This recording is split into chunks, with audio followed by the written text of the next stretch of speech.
Iroko, o tempo, como também é conhecido, é um orixá muito antigo. Iroko foi a primeira árvore plantada e pela qual todos os orixás desceram à terra. Iroko é a própria representação da dimensão tempo. Nada mais simbólico do que um iroko à porta do Instituto Médico Legal para dar início a um momento na vida de cada familiar, cada amigo, onde o tempo para até que se faça justiça. Nas mãos do perito moram as respostas.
Tudo bom? Como vai? Oi, tudo bem? Prazer. Oi, tudo bem? Prazer. Tânia, Tudo bom? aquela sala de espera que tem ali embaixo, Lá embaixo. é referente a quê? Quando a gente entra. entra, Lá embaixo. a reconhecimento de Clínica, corpos, a várias- pessoa fica esperando ali? Não, no caso, aquele balcão, Sim. ele direciona as pessoas que estão ali embaixo sentadas aqui vão fazer exame na clínica médica. De lesões. De lesões, crime Estudo. sexual, etc. Os outros que são para reconhecimento vão para um outro setor. A entrada é no outro, sai lá embaixo, a entrada é no outro extremo. O setor de reconhecimento e de liberação é um outro extremo, separado. A gente trabalha o quê? Com a identidade genética das amostras desconhecidas. De alguma forma precisa saber de quem é?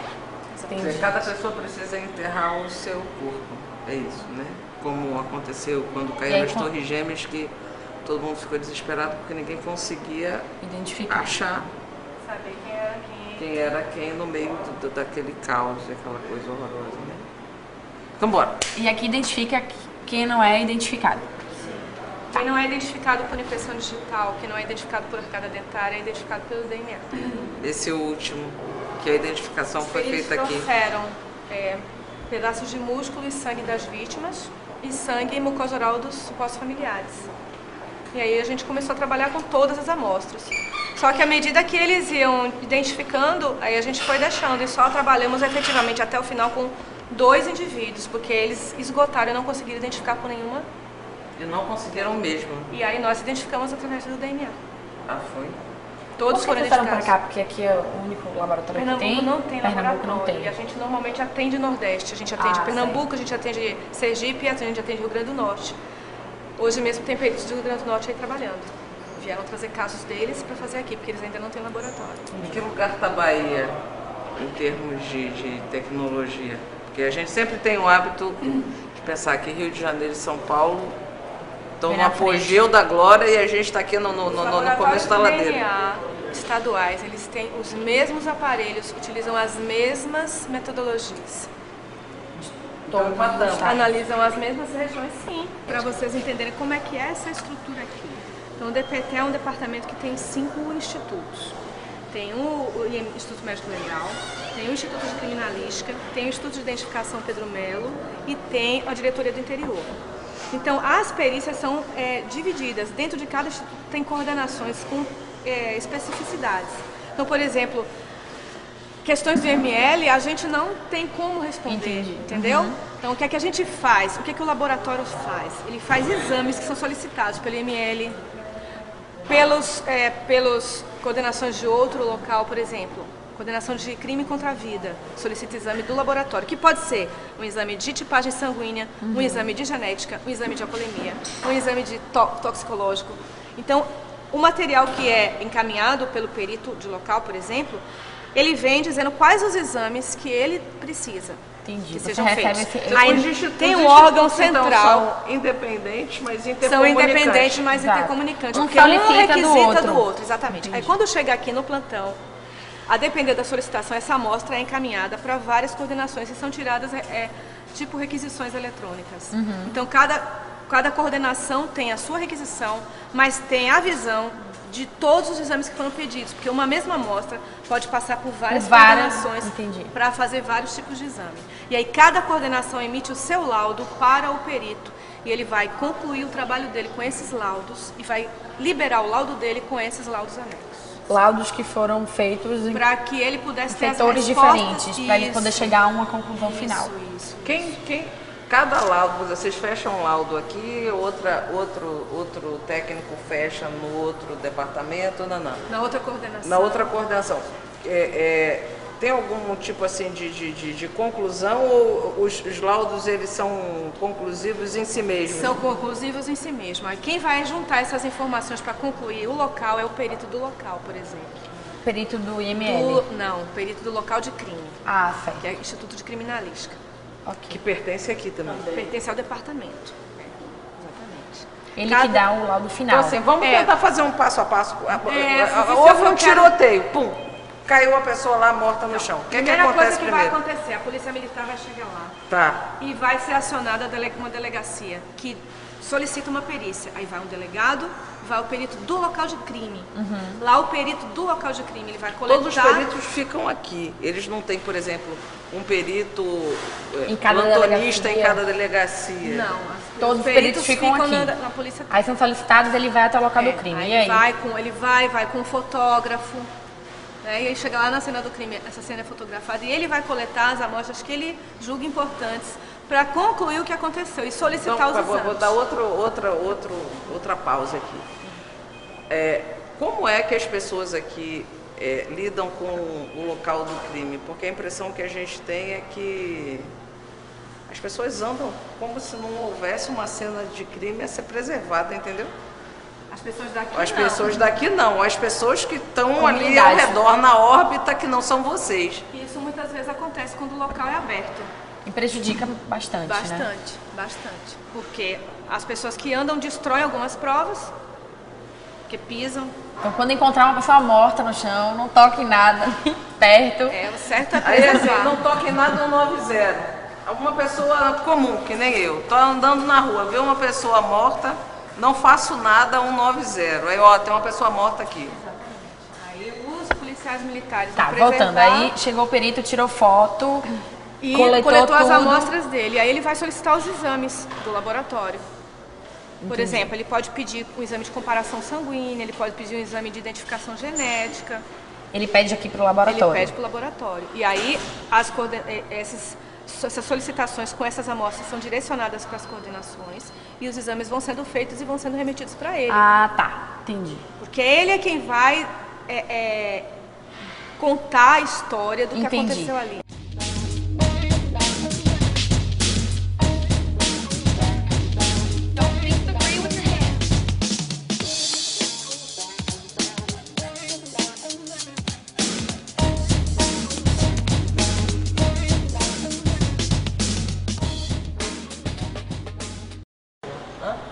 Tá, então vamos primeiro, o que é vestígio? O que é vestígio? Então, o que é vestígio, ou que também chamam de evidência? São amostras que existem no local e que de alguma forma dizem o que aconteceu. Dá um exemplo de um... Por exemplo, uma mancha de sangue. Tem essa coisa que você sai borrifo, apontando para tal lugar, é existente? Existem algumas reagentes que o pessoal de local de crime utiliza para identificar a presença de sangue, onde aparentemente não se vê. Então são alguns reagentes que eles utilizam. Mas, por exemplo, um vestígio pode ser coletado de dentro de uma vítima, por exemplo, que sofreu uma agressão sexual. O que ela tem dentro? O material do agressor. Então é um vestígio. Então eles também usam desse que você falou para identificar. Reagentes que identificam Reagente. a presença de sangue onde aparentemente não se vê. Quais são os locais, por reagentes? exemplo, que foram lavados. Tipo Luminol, A tipo luz. luminol. Vocês já estão sabendo. Todo mundo ela é fã de CSI aqui, uma galera. Então, Então, por exemplo, o que é que pode ser o vestígio? Pode ser um capacete, por exemplo. O capacete tem só no filme um material de identificação. Tá. Um capacete pode ser um fêmur, ossos ali. Pode ser uma roupa, uma faca, um sapato, uma dentadura, um óculos, um suave, um suave é tipo um cotonete grande que se coleta material vaginal, uma roupa que pode ter sangue, pode ter esperma, tudo é vestígio. E aí vem pra cá. Vestígio é aquele material cuja origem é desconhecida. Né? Então, ali é o quê? Que tipo de material é aquele?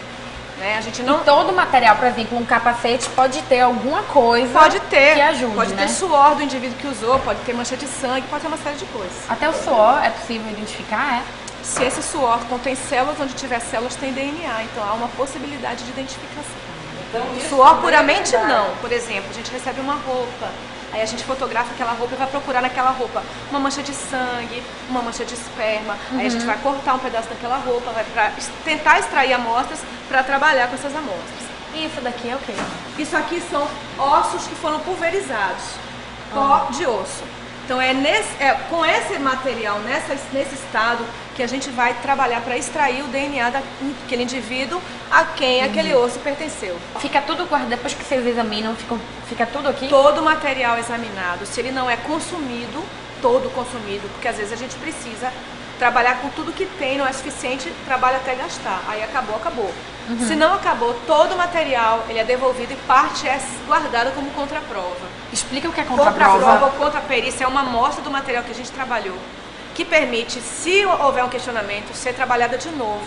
Esse pó de osso, ele é colocado em vários tubos desse. Igualzinho do filme. E aí são utilizados reagentes para destruir tudo que não for material genético, destruir proteína, açúcar, gordura, para tentar ir limpando entre aspas, e tirar só o DNA, que a gente também não só vê. O que você vai trabalhar, a gente né? vai ter uma pequena, um pequeno líquido onde a gente acredita que está o DNA.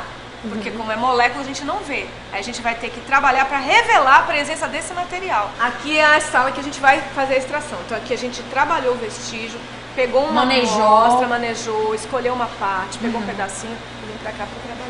Tá.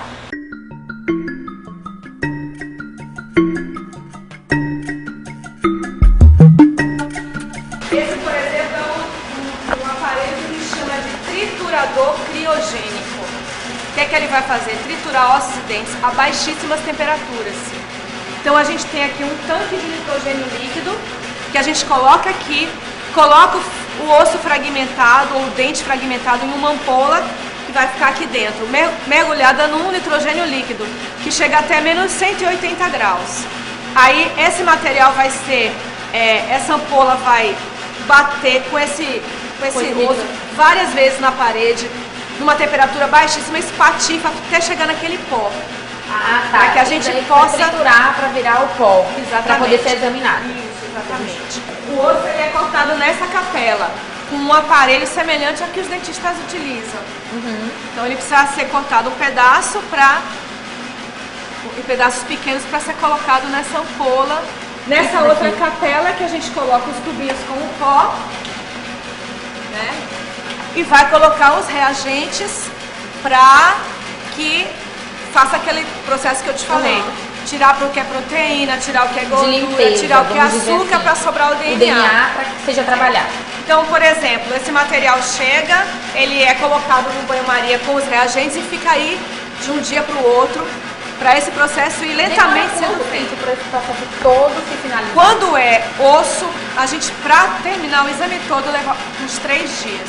Só a parte de extrair, depois a gente passa por um processo chamado amplificação, que a gente copia num tubo de ensaio a molécula de DNA milhões de vezes, depois a gente passa por um aparelho para detectar os fragmentos de DNA e sair o resultado. Só isso é uns 3 dias. Depois esse resultado é analisado, é feito um cálculo estatístico, é feito um laudo, mais dias. Coisa, né? Isso, por exemplo, se der tudo certo, pode sair em 4, 5 dias um exame de um osso. Se não deu certo, o que é que a gente vai fazer? Começar tudo de novo. Porque a gente só vai saber se deu certo no final. Como é que você identifica? Não deu certo, vamos fazer de novo. O resultado não saiu, nada. Não deu nada. Não conseguiu identificar o perfil genético ou saiu parcial. O que tem não é possível para concluir. Então a gente vai repetir, a gente vai ver o que é que pode fazer para conseguir melhorar aquele resultado. E aí é tentativa e erro. A gente vai concentrar, a gente vai diluir a amostra, porque se tiver pouco DNA ou se tiver DNA demais, não sai resultado. De natureza orgânica ou com reagentes, que nós trabalhamos com reagentes que são altamente tóxicos. E aí tem um grupo que vem buscar periodicamente esse material e faz um descarte adequado. Certo. A gente não joga, por exemplo, não descarta lugar. o material numa pia, por exemplo.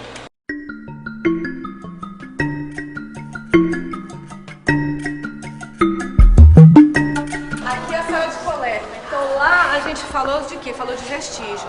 Aqui a gente vai falar do que a gente chama de amostra referência. É aquela que é coletada de uma pessoa que você sabe a origem.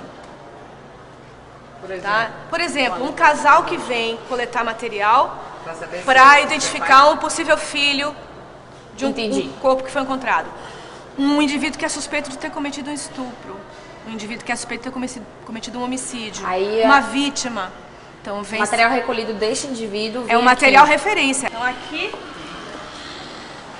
a coleta é feita e o indivíduo que vem fazer coleta, ele assina um termo de consentimento livre e esclarecido. É isso que dá legalidade. No caso de um suspeito de um crime, ele vai... Ele só pode coletar... Isso, né? Ele tem que não. A justiça permite que o indivíduo se negue a doar prova contra ele. Com isso a gente não pode fazer nada. Então ele pode não assinar também? Pode. A lei permite.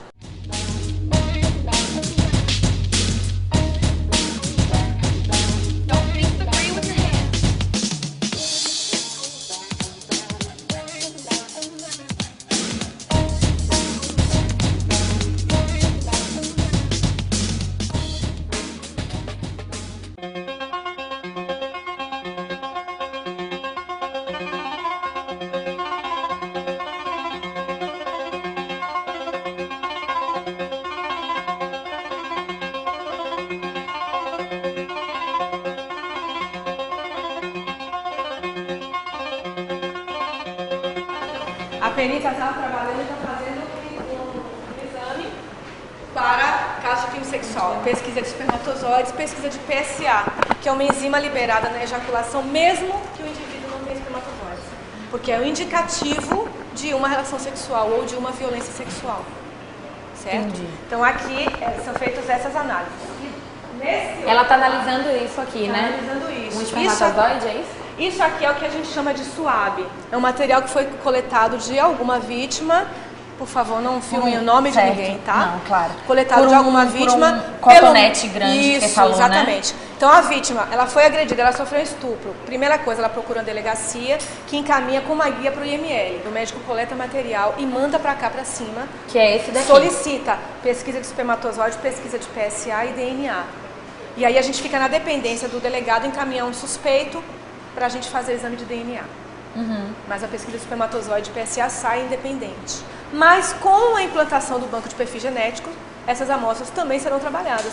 Porque a amostra de um indivíduo é agressor sexual, está presente em um vestígio, de repente, e ela é uma informação que vai para um banco de perfis. Ela vai procurar... Você está vendo alguma coisa aí? Geralmente na secreção a gente percebe que tem células epiteliais, bactérias. Aí você vê aquele negocinho de célula, aquelas bolinhas assim de célula epitelial, aquela coisa tipo um losango? Você quer dar uma olhada aqui? Eu quero. Claro que ela quer. Você tem que regular o foco aí, né? Tem que ver se para a sua visão tá real, para a sua visão necessidade para perceber. Aí no centro é transparente, quase transparente. E aí tem o que, né? Isso daí? Bactérias? Nesse aí tem bactérias, né, que são muito pequenas. Você dá para perceber que às vezes elas ficam assim, se mexendo. Umas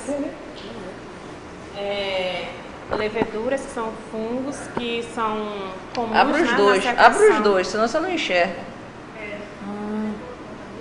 Em algumas a gente encontra espermatozoide, só que nessa que eu estou visualizando não tem. E ela estava me falando, por exemplo, uma vítima de estupro. E aí a gente recolheu... A gente não, né? Foi recolhido o material de dentro dela. E aí vem para cá ser analisado e não foi achado no espermatozoide. Mesmo assim, se analisa, se tenta identificar o DNA, né? Se tiver um suspeito, né, a gente tenta buscar de outras células. Agora, é claro que se o exame já deu presença de espermatozoide, é mais provável você conseguir DNA daquele que não deu. Eu queria dizer espermatozoide.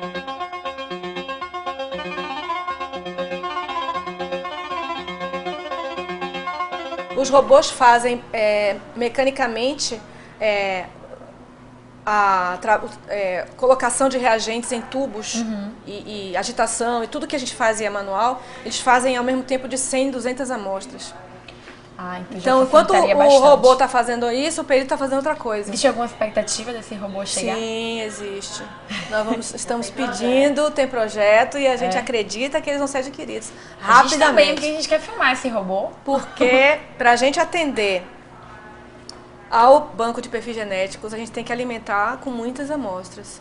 Então, é só com automação. Porque nenhum laboratório vai conseguir. Nem adianta botar 30 peritos trabalhando, que eles vão se bater. Vão disputar equipamento e não vão conseguir atender.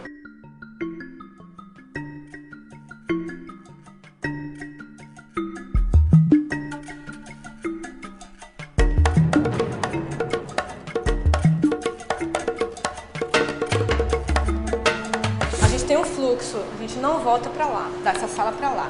Porque nessa sala aqui a gente vai ter um tubo com muito DNA, então eu não posso levar para lá de volta para não correr risco de contaminar nada. Tem todo um fluxo que tem que ser obedecido. Então, o que é que a gente coloca? De uma salinha, por isso que tem tantas entradas, tantas portas por dentro e a gente se perde, porque tem que ter uma ordem para não haver uma contaminação. Extração lá, preparo da solução aqui, amplificação e detecção.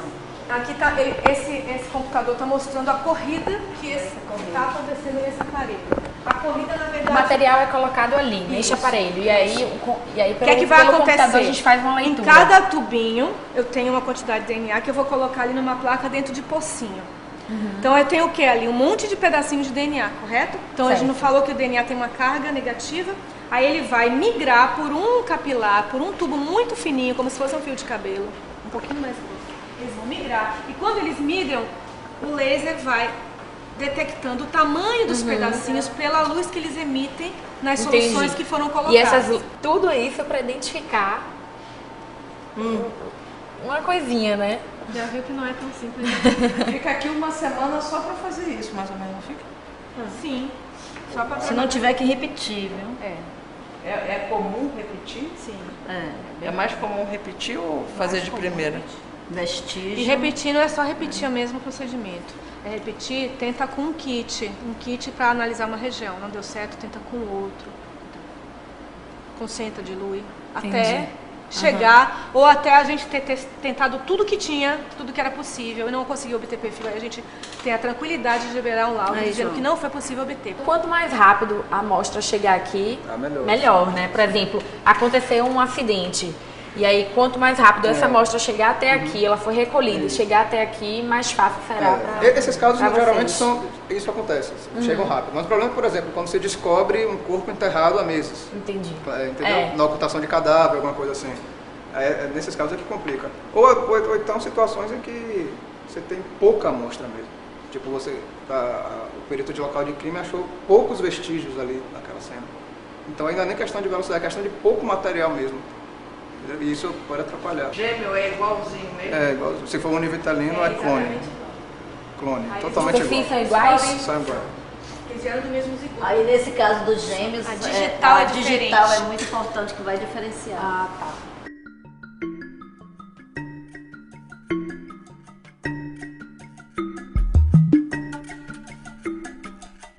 Pronto, agora aqui a gente já finalizou nosso passeio aqui pelo Laboratório de Genética aqui do Instituto, né? Do Laboratório Do Central. Laboratório Central. É essencial esse processo de genética. Em muitos casos é através do DNA que vai identificar. Então tá, já descobrimos, já vimos o que é que se iguala ao CSI, o que é totalmente diferente e como é que funciona. Obrigada, Tânia, pela sua Nada, aula, porque foi uma aula. Obrigada também, tá?